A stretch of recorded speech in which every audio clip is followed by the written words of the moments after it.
Naruto blazed left and Minato burned right, converging on the Sannin in a scuff of dirt and snow.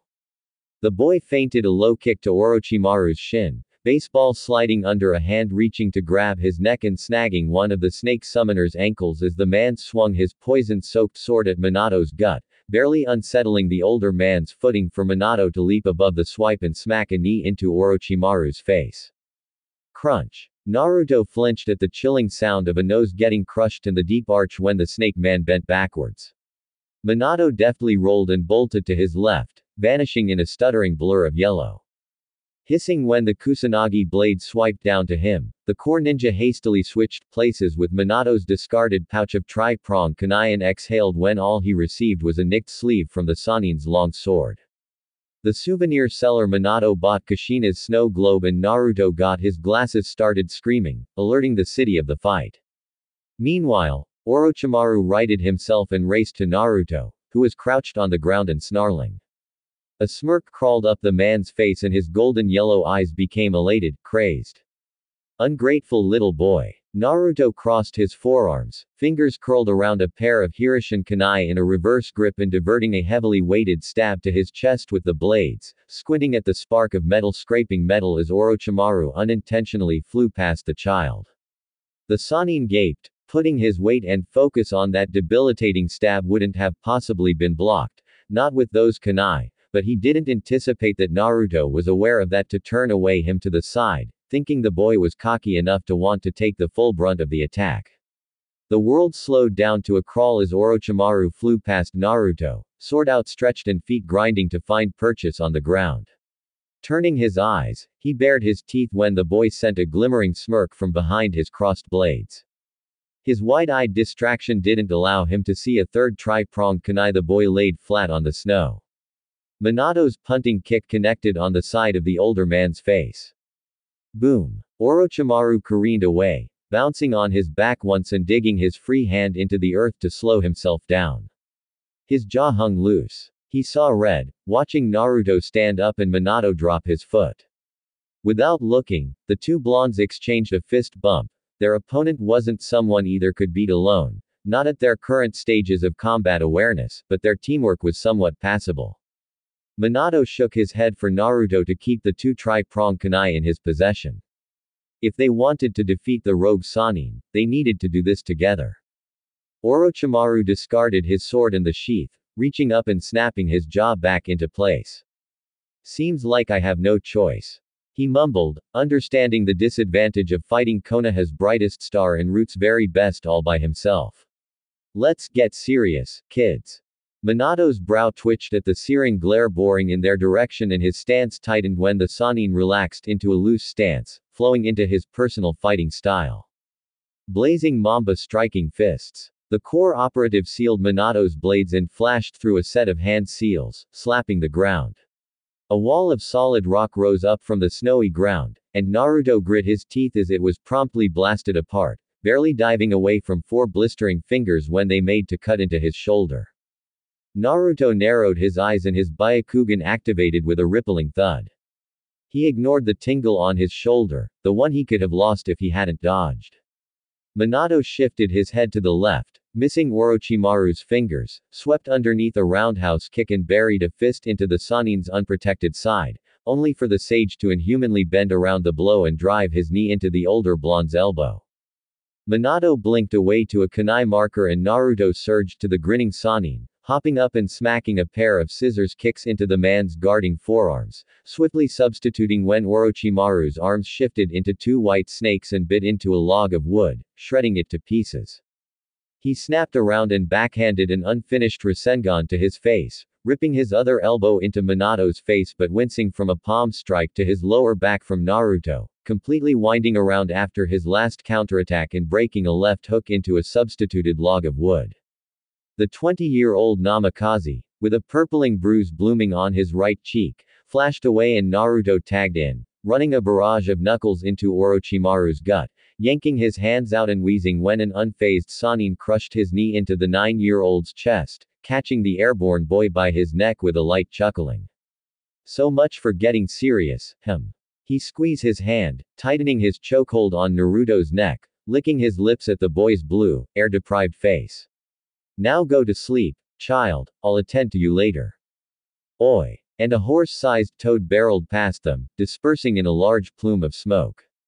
Orochimaru's grip momentarily loosened, braced for the toad to slam into him, and Naruto inhaled precious oxygen, melding his fingers into some 20 seals and exhaling fire over his captor just as the snake sage hardened his hold.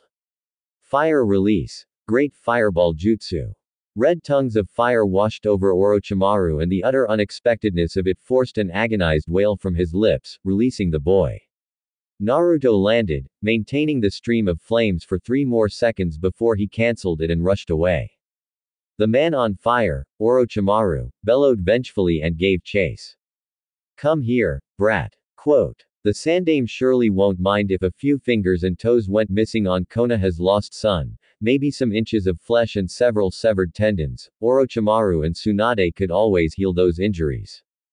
Another toad, the same size as the first one, spat out its tongue and stuck it on Orochimaru's back, reeling it back in with a sharp snap.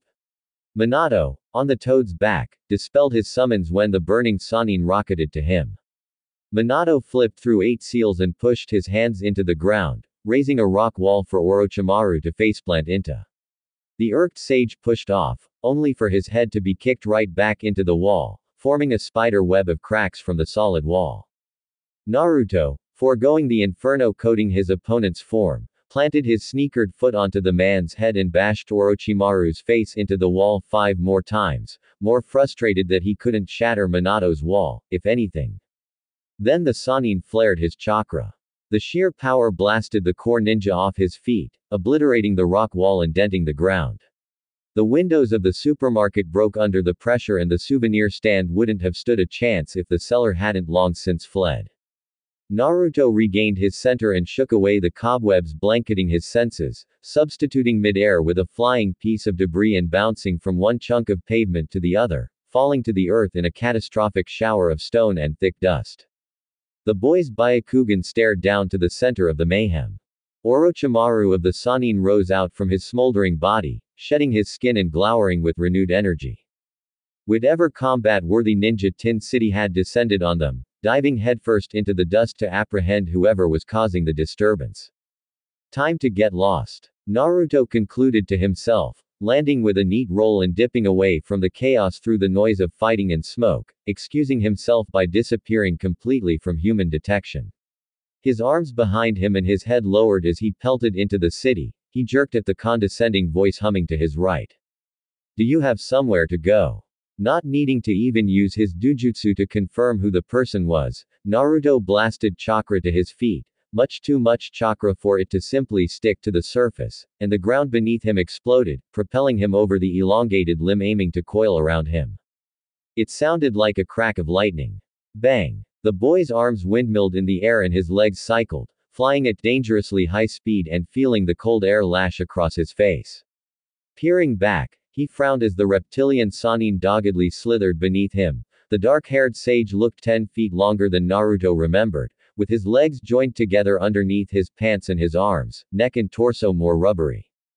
Orochimaru licked his lips. The man shot his arms up ahead of the child, curving them back to wrap around and restrain Sad Blonde, and Naruto turned midair, using the back of Orochimaru's right hand as a brief perch and hopping to the man's left hand, racing up to the elbow, flipped to the other lengthened arm as it warped into winding circles, bound back to another arm and running up to the Sannin's wrist, forcing more chakra to his feet.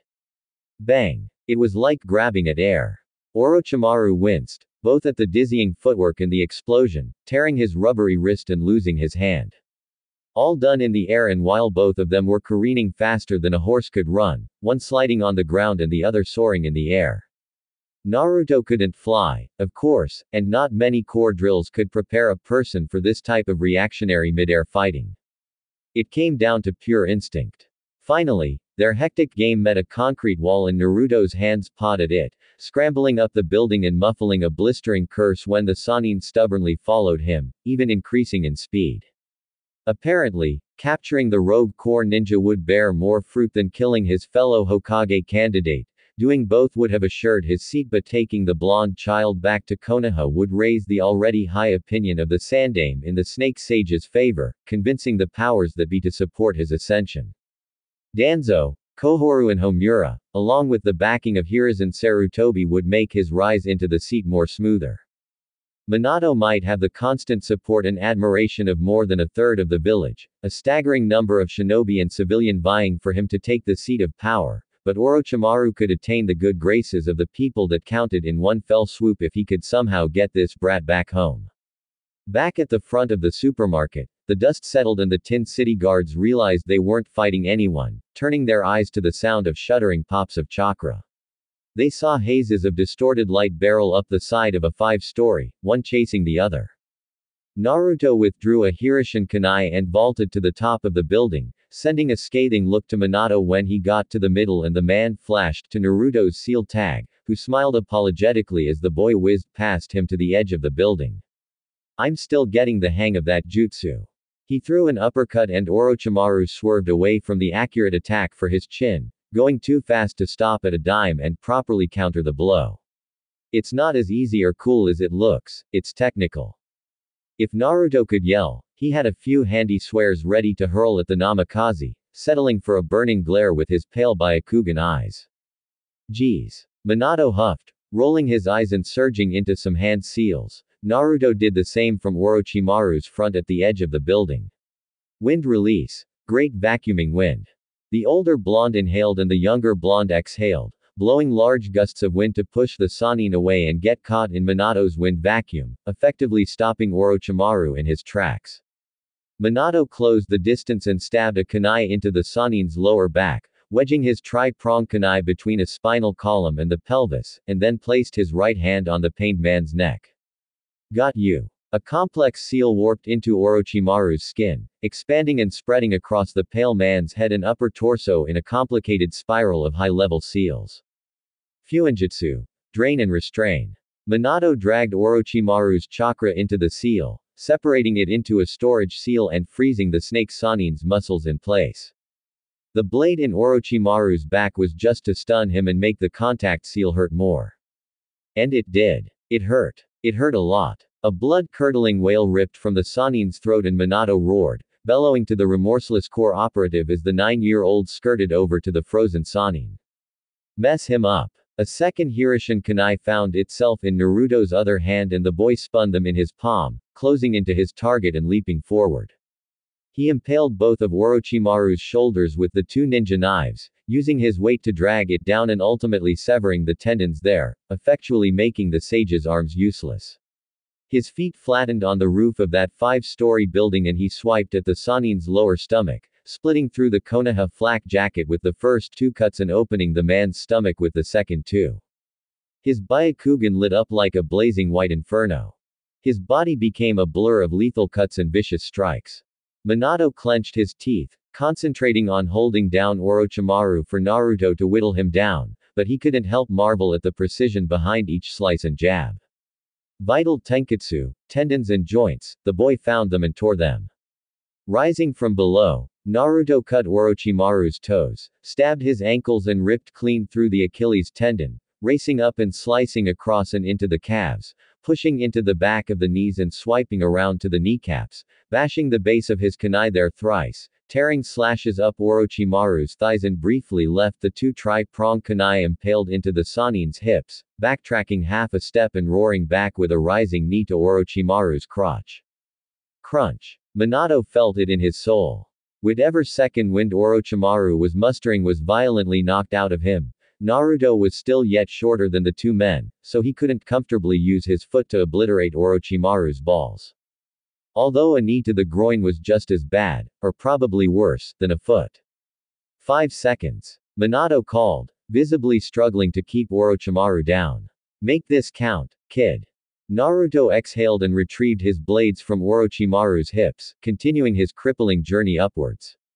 He lined 10 stabs through each rib, ending that chain by stepping up Orochimaru's weakened knees and fitting his knives into the Sannin's chest, using his weight to drag them down through 2 ribs, cracking the base of his kunai into the sternum not unlike a mad person banging on a wooden door. softening the bone for him and splintering the lungs with bone fragments, finally driving one kunai into the heart and the other into Orochimaru's neck, swiping left and opening his throat. He pulled himself up with the blade in the Sanin's heart and slammed the last knife into the man's temple, falling down and stepping back twice, blazing back and moving up Orochimaru's knees once again, this time with a earth-rocking uppercut. Crack. The sound of neck bones popping chilled Minato the core, watching Orochimaru's neck dislocate and flop back bonelessly with the staggering punch. The only thing holding the sage upright was Minato's kunai in his spine. 1 second to spare, Naruto stood on Orochimaru's destroyed shoulders and stared down at Minato, his pale eyes illuminated by the city lights coming from below and panting lightly, the rogue core ninja signed. "How's that hip, old man?" Unlike what happened, bones weren't so easily breakable, especially that of an adult's as opposed to the force of a child's strikes. Naruto merely applied the right amount of pressure in the right direction to the right place, aided by releasing his weight on that part of the skeleton. It also helped that core operative had some muscle conditioning and stamina to carry him through the fight. The Namikaze's words stuck in his throat, stunned still by what he had just witnessed. A whispering smirk lifted a corner of Naruto's lips. More and more, Naruto resembled Tsukumo Hatake. The Hatake's spirit lingered behind the blonde boy, and Minato saw it. Ehem. The blonde Namikaze coughed, willing his composure to return. He knew core weren't ordinary kids. Not by any stretch of the imagination, but that previous display rattled him more than he wanted to admit. The amount of training someone had to undergo, Byakugan or not, to be able to reach such speed, skill and efficiency was unheard of. Inhuman and inhumane. He cleared his throat. "Ah, good thing you didn't to crap yourself. I didn't want to be the one to change your diapers." Naruto scoffed. "Shut it, old man." Minato then frowned. "He's still alive, you know." For that, Naruto's shoulders drooped, less disappointed and more exasperated. Orochimaru's lungs were perforated and his throat was cut wide open, so he definitely couldn't breathe. The blade stabbed between his eyebrows and his literally bleeding heart meant his brain couldn't signal his heart to beat, and even then the heart wouldn't be able. The dislocated and slashed shoulders and legs cancelled any hope of movement till the near future. So how was this man still alive? Maybe it's like that thing where snakes are alive even after losing their heads. Alive for a little while but alive till then nonetheless. I doubt it's like that. It could be a sage thing, a nature chakra, maybe. Jiraiya always pestered it how important his sage training was and pressed down harder for Minato to master the sage arts. Minato flashed them away by the time Tin City's ninjas swarmed them, unable to catch a glimpse on the people causing the disturbance.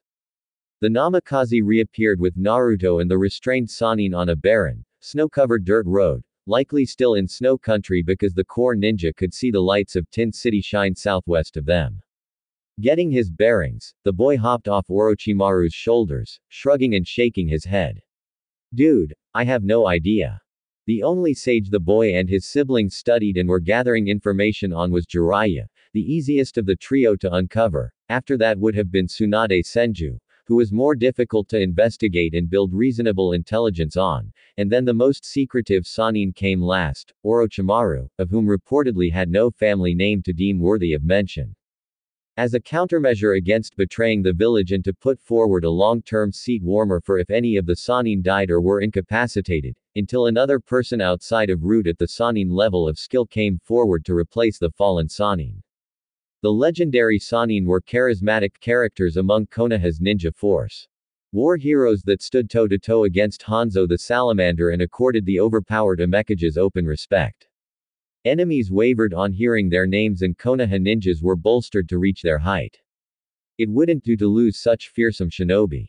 This battle made it clear that taking down a Sannin was easier said than done, and replacing one was a near impossible feat that Danzo was doggedly working towards. Minato, refusing to release the contact seals on Orochimaru's person or pull out the knife from the man's spine, hummed. "The only thing I can think of is sealing off his chakra and tie him down with my tailed beast suppression seals, but I don't know how long that'll hold him. We could always burn him," Naruto suggested, tossing a thumb over his shoulder to the city and gesturing. "I can run over and get petrol, gather some firewood, Douse the guy, set him up on a stake and set him on fire, see if he really is immortal. Now there's an Ida, the Namikaze trailed, tripling the seal when he sensed Orochimaru's chakra struggling for a foothold in his chakra network, scattering the man's chakra control and absorbing the little chakra in his reserves. What if we cut him up and then do all that? Good idea. Make sure he doesn't go resurrecting on us and coming back for revenge. Smart. And that was a reasonably logical possibility, as nearly nothing was known about the Snake Man, only his exploits in the world of science. Little to nothing of the man's personal life or hidden scientific breakthroughs were made public, not even to his supposed friends. Just for good measure, we find ourselves a goat to eat Orochimaru's ashes, mixed into its food, of course. Of course. The older blonde bobbed his head in agreement. It wouldn't entice any goat to be munching on human ashes by itself. Get some pigs to eat the goat shit, and that should do it. It's not a perfect plan, but it's something. The frank crudeness and grim certainty of their planning on how to dispose of a Sannin would have looked ridiculous to outsiders. A 20-year-old man bouncing ideas back and forth with a 9-year-old boy on murdering and ensuring the death of an apparently immortal or semi-immortal snake sage. Morbid and ruthless. It was an unusual scene. In their defense for how straightforward they were being, both blondes didn't have conventional upbringings.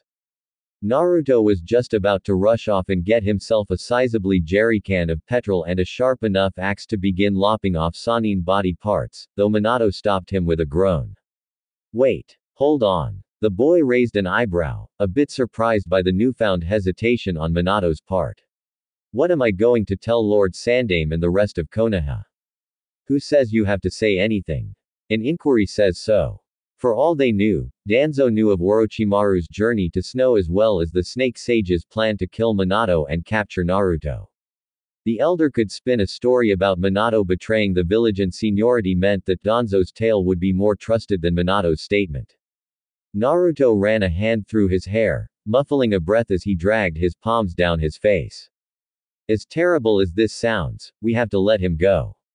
No. Wait. Hold on, he hastily added when Naruto marched up to him, pointing a spiteful finger at the Namikaze for going back on their plan. Hey, I know. I know. Minato shifted Orochimaru, placing the breathless Sannin between himself and the irate child. I can get Inoichi to give me a mind probe, prove Orochi came for me and I defended myself. That infallible evidence would effectively kick the Sannin out of Hokage candidacy. The sage and his powerful supporters would appeal for more Yamanaka mind probes and the same result would come out. If they pushed to ignore the attempt at Minato's life, then the people of Konoha would vocalize their dissent. Most clans, except for the Uchiha for obvious reasons, backed Minato, clan heads included, and clanless represented on the council would rise up too. The powers that be, the Sandaime and the elders, could do whatever they wanted, but if somehow, someway Orochimaru became Hokage, then he wouldn't have the support of the village. That was dangerous. In every sense of the word, the Hokage was a dictator. A super powerful dictator that could hold their own on the battlefield, but a dictator was nothing without an army or other valuable human resources. Selecting the next cage was entirely up to their predecessor, and yet still choosing a successor needed to be done considering the person's popularity in the village. Sannin or not, Orochimaru wasn't very popular. Or at least, not close to Minato's popularity. Fugaku Uchiha, the only other candidate, respected one and not the other. We can still have our pound of flesh. And Minato could always tag Orochimaru to keep him in check.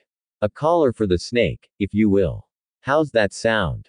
Naruto claimed possession of Orochimaru's kneecaps, hacking and carving them out himself, messily smearing his bloody hands on his pants when he was done sealing his gruesome trophies. He wasn't much in the mood for talking anymore, so he left. Minato gave him his space to cool off. Somehow, it felt like the issue with Orochimaru didn't just start tonight. The boy was good at both concealing and falsifying his emotions, but the Byakugan kid took particular anger at not taking this chance to execute the Sannin once and for all. All alone on that empty dirt road, as Naruto was long gone, Minato released the seals and yanked out his blade, letting the sage clatter in a scattered heap on the ground. Deep down in his heart, the Namikaze hoped sparing the scientist wouldn't come back to bite him in the ass. He nudged the man onto his back and retrieved his Hirishin kunai from Orochimaru's head and chest. Then he radioed back to Konoha where the Sannin was for them to come and get him and subsequently left the sage to his devices. Naruto walked into his cave hideout and passed Leo, curled up in his sleeping bag and breathing quietly as she slept. He went to his root backpack and took out a single candle along with a box of matches, soundlessly heading to the other end of the cave, a short distance from the campfire and away from its crackling warmth.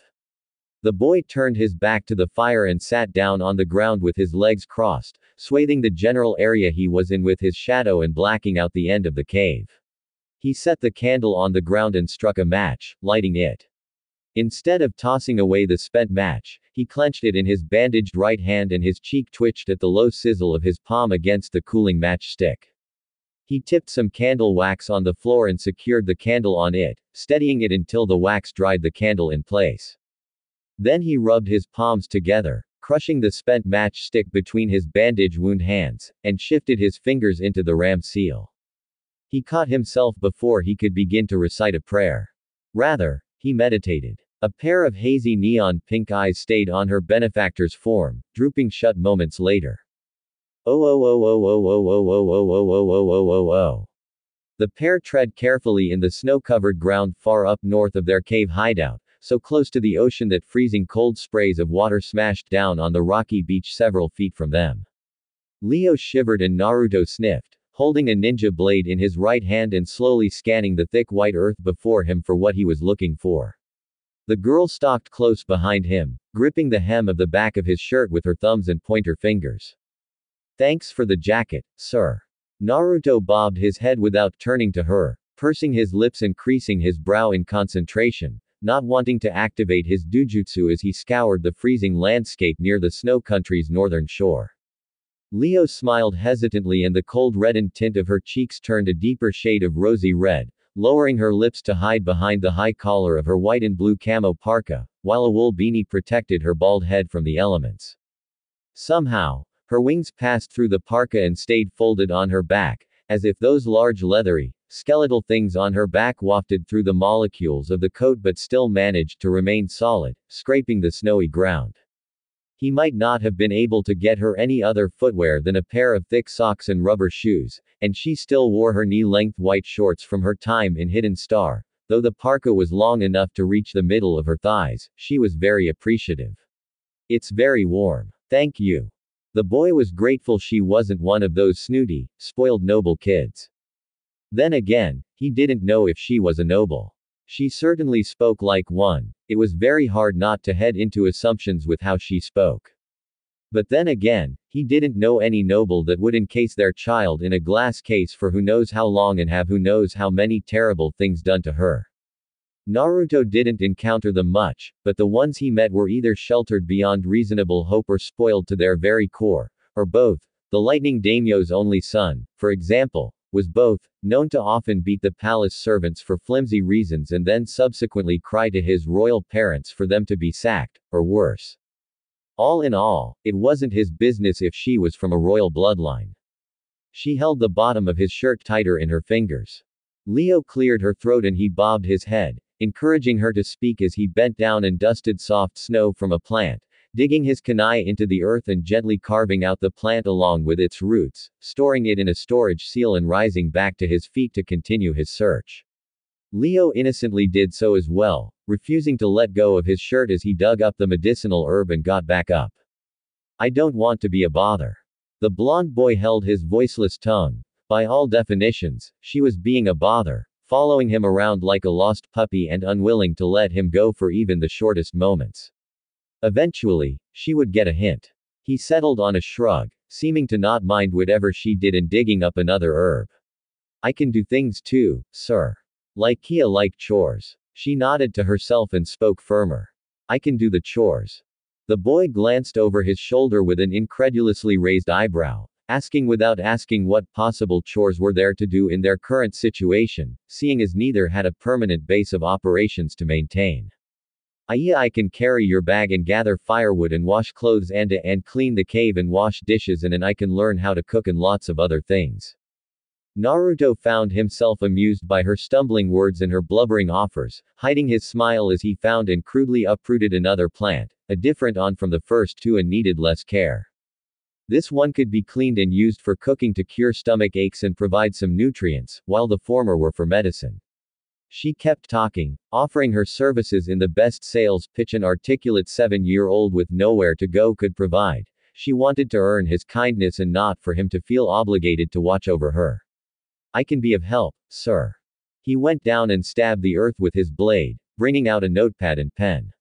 She copied him and sat down on the snow. They've been looking for herbs since sunrise, with little success, might as well take a short break. As she didn't want to let go of his shirt, he sat cross-legged in such a way that his side faced her front, scribbling his response to her appeal. You just described being a maid. I can be a maid. She accepted immediately, not faltering, stammering or mumbling her consent, talking clearly despite her soft tone. I can definitely be a maid. I don't need a maid. A stubborn insistence died on her tongue and she pouted, gazing down to spot on his shirt she was so dearly holding. Naruto explained. If you're a maid, then that will make me your master. She flushed, ears tinged bright red and her neon pink eyes swirling in embarrassment. He laughed at her shame. Thought so. Her next admittance choked whatever enjoyment he was deriving from her tomato red face down his throat. Iya don't mind a master. Naruto blushed, recoiling from her. Leo looked up to him, confident. Wipe that look off your face. It was her turn to smile. Why? Ignoring her teasing, he wrote. I don't need a maid. Not now, anyway. I need a helper. Someone that can pull their own weight. I can do that. She nodded quickly, sparing a hand to adjust her beanie and returning it to his shirt. His pale eyes trailed down and his eyebrows knitted, peering up at her with his next written words. I've given up on running away, you know. I know. She confirmed in her soft voice. She chewed on her bottom lip and the boy lifted an eyebrow, now more curious. Let's hear it. What's wrong? Naruto's brows ascended up his forehead into his hairline when his wings fluttered. I don't know how to repay you for the sleeping bag and this jacket. Don't worry about it. No. She curled her small, thin fingers tighter on his shirt and puffed out her cheeks. I want to thank you properly.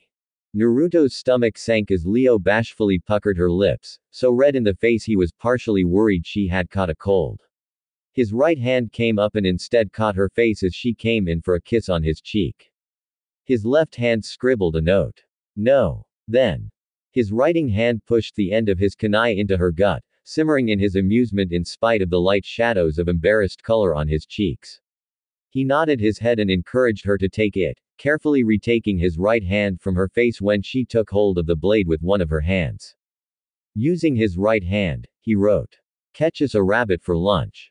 He slowly released the kunai at the disappointed dip of her face, somehow feeling remorseful that he shot her down, but he held strong. It wouldn't do to enable her that much. She pouted and collected the blade in both hands, getting up with an irritated flutter of her mighty wings. Not intimidated by the display and meeting her hot pink eyes with a cool pair of pale lavender, Naruto pointed off to a field of waist-height frozen grass several meters from them, getting up as well and patting her head with a half-smile. He closed his eyes with a small laugh when she blushed, shaking his hand off her head. Leo jogged away from him, steam billowing from her ears and gripping the ninja blade with both hands close to her chest. She willed her hammering heart to calm down, just so her expressive wings could stop flapping and twitching. His eyes followed the winged girl in the camo parka and wool beanie as she headed to where he wordlessly directed her, tracking her mortified escape with a shallow smile. Naruto then rubbed his neck and cleared his throat. Suddenly the wind picked up and dozens of golden chakra chains erupted from beneath him, snapping and clanking around him, only for them to pass through him as the real Naruto replaced himself with an illusionary clone. He's underground. Kushina yelled, unraveling her knotted chains and dispelling them. She ran out from Yoshino's camouflage genjutsu, looking like she rose up from the ground, and tore to the place she sensed the 9-year-old boy was racing to, taking a subterranean path opposite from where he had sent the little winged girl and running to the beach. I got him. I got him. I got him. And the Kyuubi Jinchuriki punched the ground, blasting her fingers clear through the rocky beach floor and barely grabbing a few locks of the elusive boy's blonde hair, immediately clenching her fist as they were underground and manifesting her tailed beast restraining golden chains. Out of the earth, Naruto shot out with a timed push of chakra to his feet, doggedly chased by Kushina's indestructible Uzumaki chains till he landed back on the ground with a crouch and smashed down a smoke bomb, snapping his teeth inside as the redhead's chains zipped inside the white smoke. A long shadowed line extended from Kushina's former hiding place and delved into the smoke. Silence. No one spoke. Nothing moved. Until the illusion hiding Yoshino melted off, showing the Nara woman in a ready stance, her knees bent with her torso tilted forward and her fingers maintaining the clan jutsu. Her eyes narrowed. Something's not right. Kushina felt it too. Whatever was inside the thick white smoke was smaller than the 9-year-old kid they had just seen. The Uzumaki lady blew away the smoke, wisely not coming too close, and to her horror what was formerly shaded by the smoke wasn't the blonde child but rather, her golden chains were contorted to fit his frame and Yoshino's shadow bind was instead restraining the chains. How in the hella? She searched for him with her senses and found nothing. Kushina wasn't deceived though, his smell was still in the immediate vicinity. It was by the time Yoshino had been pulled into the earth did Kushina realize the boy had used earth release, double suicide decapitation technique and squeezed his chakra core into an undetectable speck to evade them. Yoshino. Naruto leapt from the ground and drew his leg back, releasing it on a frazzled Yoshino's face in what could best be described as a soccer kick. Keish. Goo. The concussing strike rattled the Nara's brain. He released another kick and this one very nearly loosened her neck bones. KSSSH. Before another merciless punt could meet her chin again, Kushina finished a chain of hand seals. Wind release. Drilling air bullet. An air bullet clipped Naruto's left arm, destabilizing and knocking him away, and the rest of the bullets impacted the ground, softening it enough for Yoshino to escape by herself as well as toss up rocks to blindside the child, giving the Nara a chance to retreat behind her powerful teammate. Naruto rolled twice and fell into a guarded crouch facing the pair, brow twitching from the bothersome pain from his arm where he had been nicked. Foog. Yoshino swore with a hiss, going down on a knee and checking her face with one of the reflective sides of her kunai, cursing at her split upper lips, 2 missing top incisors and half a canine that were already halfway down her throat, 3 cracked bottom incisors, and the throbbing soreness of her jaw. Lu, woohee dee, to ma mouth. That wasn't all. Her nose swelled up fat and blue-purple, dripping red liquid, one of her eyes were bloodshot and her left cheek was heavily bruised. Her lips began to swell too and she screamed at the broken monster reflected back at her from the kunai. Lu, woohee fuggin' dee, to ma, faic. I can't believe I'm the one saying this, but calm down. Kushina mumbled as she deepened into a fighting stance, shifting her right foot forward and moving her hands up, palms open and primed for counterattacks. Old man Sarutobi warned us. Yoshino was breathing raggedly, hardly able to bottle her fiery rage at the damage done to her mouth. She spat out 2 of her bottom incisors into her hand, panting with a blistering look around Kushina's back. To their alarm, Naruto adopted a familiar stance they had read about from textbooks in the academy library. Raining Thunder Fist. As far as they knew, any Hyuga using a fighting style other than Gentle Fist was taboo. Also, the stance was too refined for his apparent age. Raining Thunder Fist was used by the reclusive ninjas of Hidden Rain. It was a deceptive style created by a long-dead Amekage that utilized tricky footwork and unrelenting attacks, at the cost of exposing many vital cracks in their form. Kushina and Yoshino mentally emphasized that Raining Thunder Fist was a deceptive fighting style, meaning that whatever cracks or openings that were detected and seen were intentional. Initially, the visible holes were the style's weakness, until the ninjas of Rain adapted better over the years and the cracks gradually became something akin to bait. And there were many holes in the boy's stance. So full of holes that might die would have been revolted. Not many people wanted to learn Raining Thunder Fist, and even if there were willing learners, not many people could learn it, because the body preparations ahead of training in the fighting style required training the muscles of the calves, stomach, shoulders and neck to the point of them shredding and naturally reforming. This wasn't taking into account the general unwritten rule concerning all relevant fighting styles that bones needed to be broken, or at least naturally remodeled to suit attacking and guarding. Reportedly, Raining Thunder Fist wasn't popular in Konoha, or many countries across the continent, and though vague information of it was in the Academy Library, as well as a rough method of training in this style was documented in the A-rank section of the village library, it didn't necessarily mean anyone wanted to go near it. Feel free to jump in when you're ready. Kushina Uzumaki was a powerhouse. A chakra tank. She could deal out tremendous amounts of attacks using her seemingly infinite well of chakra and also had endurance that allowed her to take an outstanding amount of damage without staggering or falling. Kushina hardened her abdomen and covered her face with her forearms, clenching her teeth as the boy's bandaged fists impacted her gut, hard and fast enough for her feet to barely lift off the ground, guiding each blow to her stomach with time bursts of chakra. For Naruto, it was like repeatedly punching a block of solid concrete with his bare hands. Alarms went off in his head as the redhead's clenched fist swept down to the back of his head.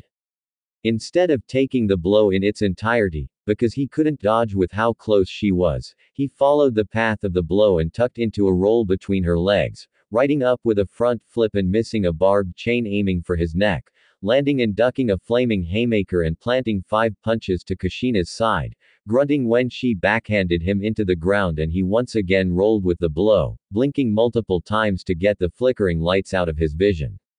Regaining his sight, he leaned back from a palm strike to his chest, but the shockwave of the dodged strike charred a palm print to his shirt and unsettled the rocky earth of the shore, making the boy fasten himself firmly down with his chakra.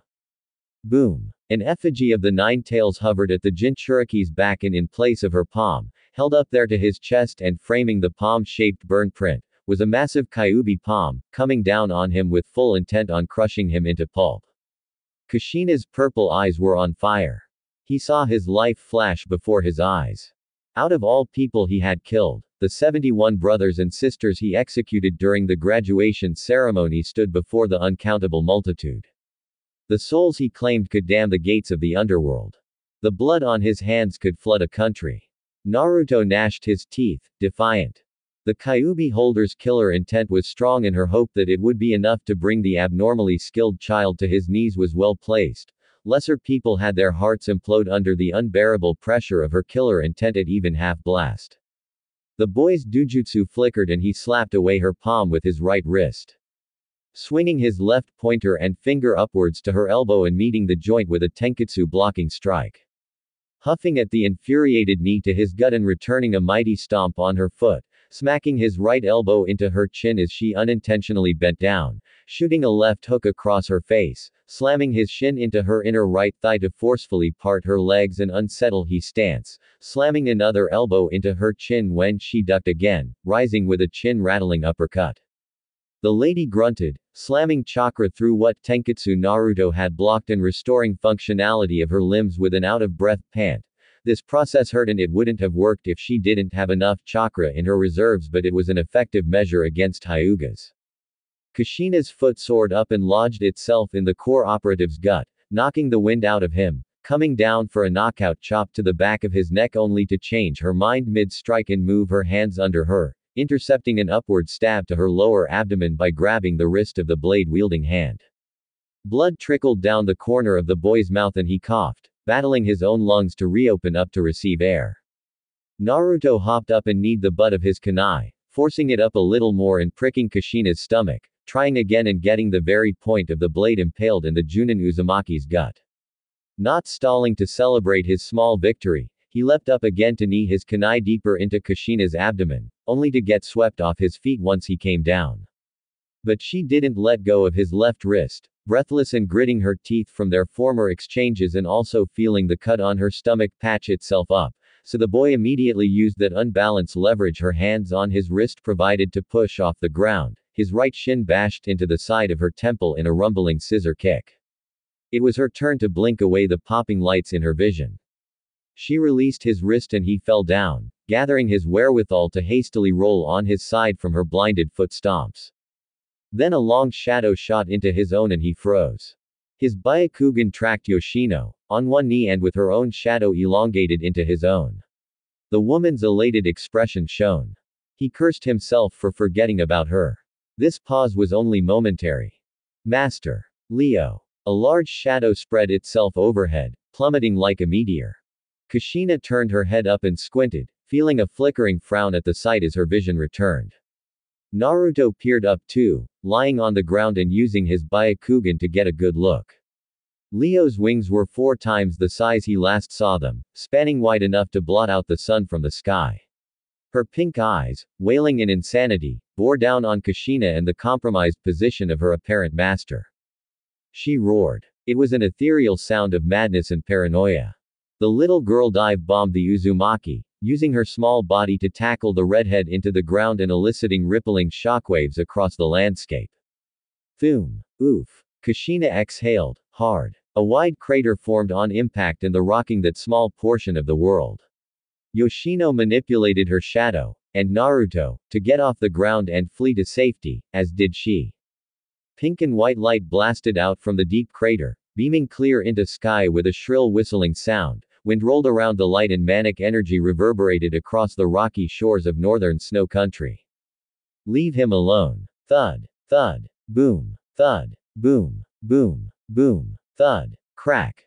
Made to kneel via shadow manipulation and get his wrists restrained behind his back, Naruto narrowed his eyes against the harsh winds, splitting his mind between devising an escape plan and watching the crater. His dujutsu couldn't penetrate the light to look into the crater, but the reassuring, albeit messily and coordinated, sounds of punches and kicks consoled him that Leo had the upper hand. Until the pink and white light sputtered off abruptly, without warning, and a turgid silence fell down. Naruto froze. The Uzumaki Junin climbed out from the pit, hoisting a small cocoon-like bundle of thick golden chains wrapped head to toe around a feebly struggling Leo. The lady breathed out and flicked her unique whirlpool steel katana of the blood running down from the middle to its tip, sheathing it back into the holster on her hip. Being a level 10 seal master, it didn't really matter where the blade and sheath had come from, only that the urgency of her brief bout with Leo demanded she draw it. The speedily healing burn marks on her arms showed why she unsealed her S-class weapon. Kyuubi Jinchuriki regeneration could handle pink meteorite radiation, albeit from a mild, second-hand source much tinier and less powered than the original fallen space rock. Maybe old man Sarutobi'd like to meet you too. The boy wondered where her wings had gone. Yoshino had him press his forehead to the ground, cuffed with his hands at his back and ankles bound, whereupon she cancelled her clan's jutsu in favor of pressing her foot onto his back and snarling under her breath. I'll make you pay for what you do, to ma face. Naruto's left eye twitched. His heart raced. His Byakugan discovered that Leo wasn't struggling anymore, succumbing to the vitality-draining effects of Kushina's chakra chains and lulled into a forceful slumber. Restrain, I am quick, Yoshino said, unable to control her swollen-mouthed lisp. Let's get, before, he gets any ideas. Am running off Shagra. Kushina chortled. You sound hilarious. She gently dropped the bundle of golden chains beside Naruto's kneeling form and he turned his head to the side, wincing when the Nara pushed down harder with her foot on his back. Oh, say this, Mrs. Misery, Mrs. Mr. Miser. Shut up. Her dark-haired teammate swore. Her shadow paralysis jutsu stopped, ended with a hidden urgency that she was drastically low on chakra for maintaining the 2 Nara jutsus for longer than she was able, though with how his hands and feet bound and bent forward in that kneeling position on the ground, his ability to use and distracting jutsus were limited to nearly nothing. Yoshino Nara wasn't a hunter ninja, merely former Team Danzo's trapping expert, but she knew the compromising positions a subdued target could be in that would make them helpless. The core operative was partly paying attention to the bottled-up anger of the Nara pressing down firmer on his back. He tried to look through the chains to make sure Leo was all right, but he couldn't. His heart rate quickened. His left eye trembled, harder. He wanted Leo to get a taste of being physically hurt from hanging around him, not get captured and returned to that hellhole. The stubborn girl, in a suicidal attempt at using brute strength against a superior force, came to his rescue. Now she was restrained and possibly injured because of him. What happened to her wings? Where were her wings? His mind ran a mile a minute. He broke down his options. His brain rolled out a flurry of plans, swarming his senses at once and quickly getting removed one by one when they didn't involve managing to get Leo to safety. His well-being was secondary. Gears turned in his head. Think. Thinka. A think. Yoshino's chakra tapered to a dribble and an idea sparked in his head. This is going to hurt. The boy snapped his wrists with a soft, imperceptible flick, dislocating his wrists, muffling his groan between his teeth and breathing out despairingly from his nose, puffing out his cheeks and controlling his lungs. He made sure the woman whose foot was on his back was looking at Kushina while the seal master brought out a brush and some ink to begin drawing a forced sleep seal on his neck. She could have used a contact seal, drawing fuinjutsu with her chakra on his skin, but the woman personally preferred sparing that amount of chakra control for an active battle. I kinda get why the old man wants him back so badly. Still, Kushina wondered, dipping her brush into the pot of ink and rattling to her teammate, temple crinkled in confusion. I'm confused why I haven't heard about this kid before the mission. He's got too much skill to just appear, you know.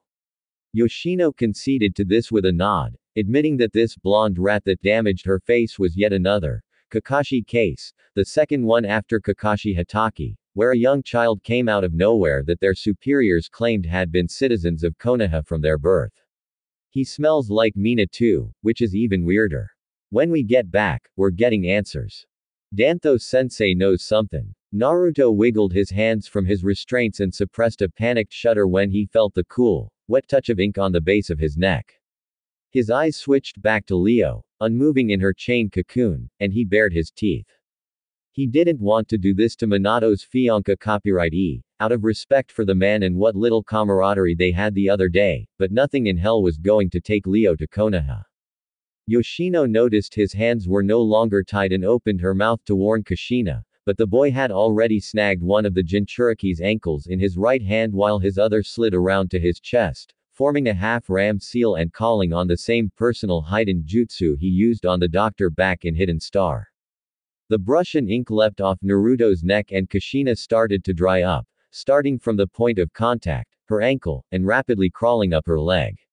The Kyuubi holder's mouth fell open and she spoke in a demonic voice. You're getting a snow globe. Kushina's mental connection to the chakra chains encasing Leo crumbled, leaving the 7-year lying on the cold floor, unconscious and shivering in her parka and beanie. Her skin weakened on a microscopic level, becoming gray and motley until Yoshino's shout, kicking Naruto's hand off her friend's leg and ending the fatal jutsu. Naruto rolled with the kick, swiftly removing a tanto from a storage seal and cutting the binds around his ankles, scooping the little girl in his arms and fleeing to get some distance between them. The personal jutsu he used was only to allow him speak but didn't give him bodily control, although the debilitating death of cells and the partial shutdown of brain function allowed him a varied time limit for using the victims caught in his technique either before they broke free or they died. He preferred using unconscious victims as that negated their chances of breaking free but that also meant they died quicker. He set Leo down some dozens of yards from Yoshino and Kushina, tugging the girl's beanie over her red ears and frowning at the gentle breaths coming from her mouth. Aside from her scraped knees and sprained fingers, Leo was fine. Naruto found himself sighing in relief, shoulders sagged and eyes closed. She was fine. Except for the 2 bloody splotches on her back where her wings used to be, Leo was fine. As long as the little girl was breathing, that was what mattered. He could deal with her lost appendages later. He patted her head and shifted so he was facing his 2 opponents.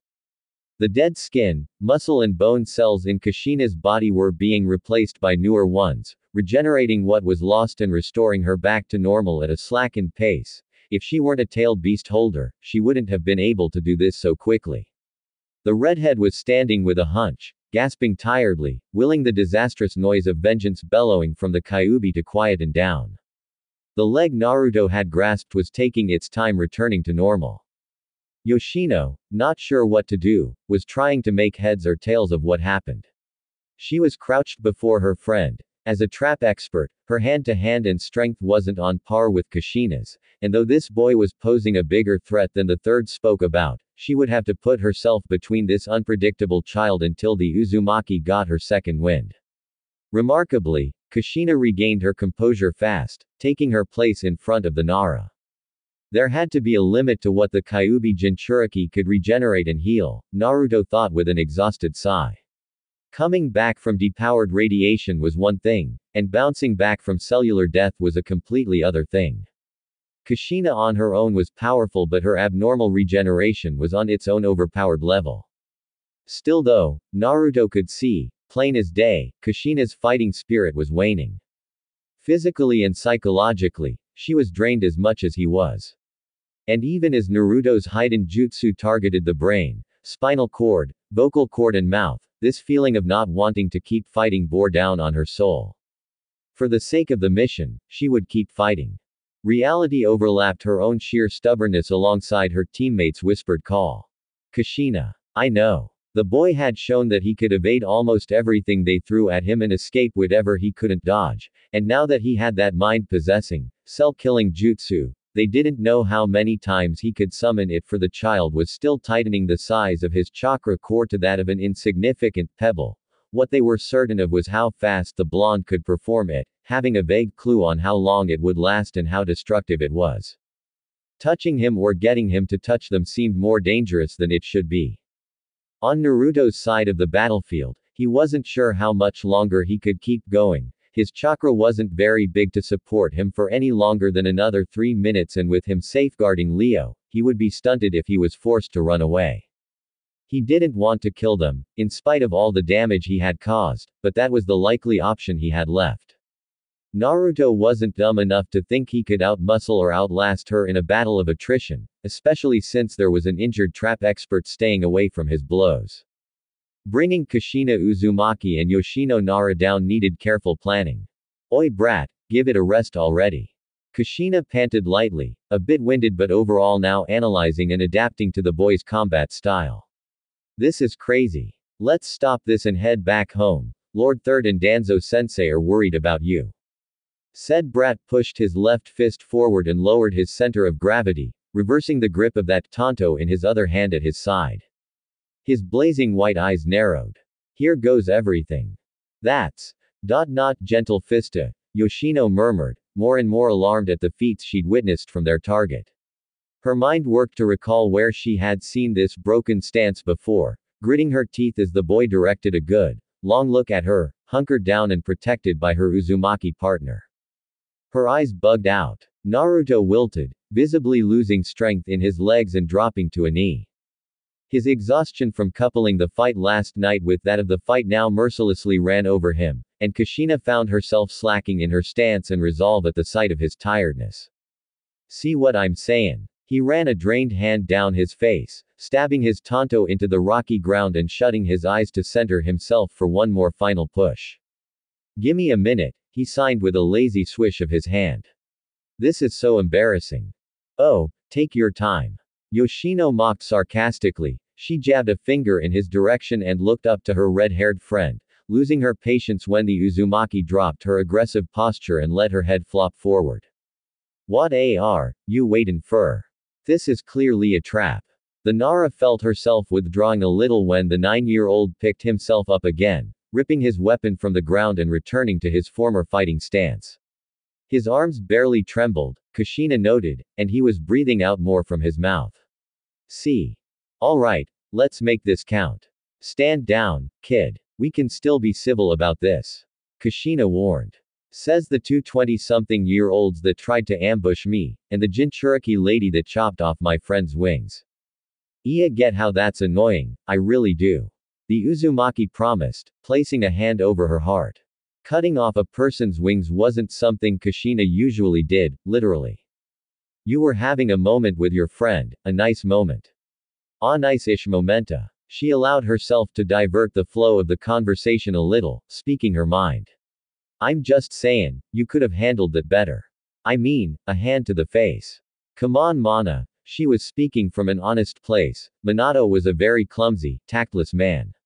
Heaven only knows how or why they eventually got engaged. She loved him to pieces though, and that couldn't be faulted. Anyway, we're sorry. We're not sorry. Yoshino whispered hotly. Shush. Kushina whispered back. We're sorry. We approached this totally wrong. She repeated, stressing her point and her sincerity. And for the wings too, it was my basic instinct. In my defense, she came after me and I had to do something. You saw what she can do. I did. Aha! She shouted, triumphant. She got him to admit something. Round 2, you two versus me. Are we doing this or not? Kushina sagged. Will you come back quietly? I won't. My hands are tied. We need to bring you back. Yay! Yoshino cheered in agreement. Suddenly, her radio crackled to life and she answered. The person on the other side yelled, panicked. Iowa invasion. Hurry. Get back here. Lord Third's orders. Oh. There was a war coming. Iowa was getting restless. Konoha didn't want to look powerless. Some moments after the fight in Snow Country. It didn't need to be said, but they couldn't hide in Snow Country any longer. He walked on the ankle-deep snow, controlling his breathing and adjusting the little girl piggyback riding on his back. He hooked his battered hands under the back of her knees and heaved with his eyes narrowed ahead. The boy staggered through the snow at an even pace, hoping his body won't give out like back with the two Konoha kunoichi. Leo tightly clamped her eyes shut and buried her face in his neck, wrapping her arms around his neck. She still couldn't walk after waking up, and her regeneration was stunted because most of her injuries came from Kushina's whirlpool steel blade. Without her wings, her center of gravity became odd and lopsided. On her knees were two teddy bear band-aids and her hands were swathed in thickly wound bandages. The silence between them was stifling. She hadn't spoken since she woke up in the cave, getting patched up by her benefactor. She failed to protect him. She failed. He found a farm and went straight to the barn. The horses didn't put up much of a fuss as the barn doors creaked open ever so slightly and two unfamiliar children crept inside. Naruto gingerly bent down for the injured girl to softly fall into a messy pile of hay. He made sure her beanie was properly covering her bald head, then he brought out his notepad and pen, writing. Wait here. I'm going to steal us a carriage. Mutely, she nodded, drawing her knees to her chest and hiding her face. Hiding her shame. He looked at her, stony-faced and unwavering pale eyes, before he scribbled more words, tapping her foot with his pen. What is it? I'm sorry I got a blood on your jacket. She mumbled, referring to the parka he got for her. It's fine. It's not your fault. I'm sorry I wasn't much help. I did warn you. Her head bobbed up and down. Focus on getting better. I'll be right back. He made to leave, but she caught his shirt, unable to stand on her own feet but refusing to let him go. Naruto's empty expression cracked with an invisible smile, almost lighting up the bags under his eyes and his pale, graying face. I promise, Leo. Her bright pink eyes stared at him, reaching into his soul for any semblance of honesty. He looked back at her, eyes sagging from his own unattended injuries, till he unsealed his root backpack and gave it to her. Hold on to this for me. Remarkably, she let go of his shirt and hugged his backpack, swearing on her life to look after the contents. She might have failed in being her benefactor's protector, but she could at least do this. She waited for him. She waited. And waited. 2.5 hours crawled by, hiding there in the cold darkness of the barn, and when he came back to get her, she cried. Tears of relief. Tears of joy. She didn't care where he found that carriage or how he got it to the barn without the owners raising an alarm. He kept his promise. That meant the world to her. The carriage was shabby and old, but the wheels looked new and tough, able to track through the snow. It was a rectangular structure that was big enough for Naruto to stand up with only a small slouch, as well as open his arms wide with his fingertips nearly reaching the walls. It smelled vaguely of incense, meaning whoever the carriage was stolen from was a traveling merchant of some kind. The boy had draped thick blankets around the interior, hammering some to stay up against the cracks and edges in order to ensure the inside could somewhat retain body heat, making it bearably toasty against the drastically dropping temperatures of Snow's winter season. He set Leo inside and leapt in as well, making his way to the couch's perch at the front and grabbing the reins of the horse he stole from the same place he stole the carriage, snapping for the animal to begin their long journey to their next destination. Route's first blind spot. They would need to stop and hide away from the snowstorm from time to time just so the horse didn't freeze to death or perish from starvation. They would also have to brave dangerous lands, meet less than welcoming people, camp in less than desirable places, travel down unusable dirt roads and push through resistant borders, but they would get there eventually. Naruto initially wanted to make this journey little by little, but the inconvenient route tracker on his tongue and the thought of more Konoha ninjas following his trail steeled his resolve to push forward at an increased pace. Route's first blind spot would do its job and hide his, and Leo's, existence perfectly. After an hour of steady treading in a straight line, Naruto entered the warmth of the carriage. He downed a few painkillers and tossed back a bottle of water, wiping his lips with the back of his hand. His injuries were internal, muscle tears and aching bones, nothing that couldn't be cured with time and sufficient rest. That's what he told himself. He decided to change the bandages of his hands and feet, seeing as they were looser and filthy from how he had stolen the carriage. Leo unabashedly stared at the sickly-looking purple bruises on his hands and feet, with dozens of black pinprick-like dots littered over the palms of his hands and soles of his feet. What's that? Naruto flexed his fingers and cracked his knuckles, sparing a hand to rub soothing circles over his sore feet and the other to answer her. It's what happens when you overwork tenketsu without giving them time to rest and heal. They pop and they burn. That was the crudely simplified way of explaining it. The tiny black spots on his palms and soles were from overstressing the tenketsu there. This could also be from not using them at all, letting them shrivel in inactivity due to his chakra being locked away during the course of his training and then made to blast chakra from those tenketsu all at once instead of doing so little by little. This outlawed exercise was to expand core's chakra reserves, chakra control and improve mastery of their tenketsu. Does Ida hurt? When I think about it. I'm sorry. Don't worry about it. He laughed. Oddly enough, tying them up puts them out of my mind. Don't ask why. Light-hearted silence flowed through the carriage, with the blonde taking a minute to check that the horse was sticking to the path. Intel. Sir. He bobbed his head, telling her that he was listening as she stared at him wrapping bandages around his fingers and hand. It was clearer, on seeing his hands and feet, why he wound his paws so meticulously, but her curiosity equaled her master's, it just couldn't be contained. What happened to your voice? He didn't offer a reply for some time, tying his toes and feet with bandages. When he was done, he set his right elbow on his knee and perched his chin in his fist, blankly looking at the gradually apprehensive girl. I don't mean to pry. Naruto hummed and shrugged. Got punched in the throat by my sparring partner. This was considering the fact that what Naruto and his sparring partner were doing was more lethal than a simple sparring match. Messed up my vocal cords. Danzo, the old guy that more or less trained me and my siblings, said I should suck it up. Leo felt herself regretting her question. Never healed properly. Despite her regret and against her better judgment, the curious 7-year-old pressed on, wanting to know more and more about her idol. What about the person you were sparring against? Kakashi. Oh yeah, I still won. Beat the ever-living crap out of him. He scratched the back of his head, continuing. I mean, my vocal cords were tangled up really badly, for lack of a better word, but when I was done with him, I was the one feeling bad. The blonde boy laughed soundlessly and Leo's heart twisted at how fake it was. He was giving me this kicked puppy look for the next 5 weeks. I felt so bad. I still do. Did he apologize? He did and I forgave him. He wrote it like it was the most natural, easiest answer there was in history, as if it was the simplest thing in the world to forgive someone for impairing them for life. At least, if it were any other person than Kakashi, the case would have been very different. I know now that I should keep my chin tucked. He joked with a wince and the girl smiled thinly at that. A 5-year-old Naruto threw up blood onto the hard ground, wheezing and coughing for unattainable air to re-enter his caved-in throat once again, while his master stood over him with a disapproving frown. Pathetic. You can look now. Back to the present, Naruto gave Leo a waning smile. It hurt like hell though. He left the warmth of the carriage for the couch, wrapping the horse's reins around his hands.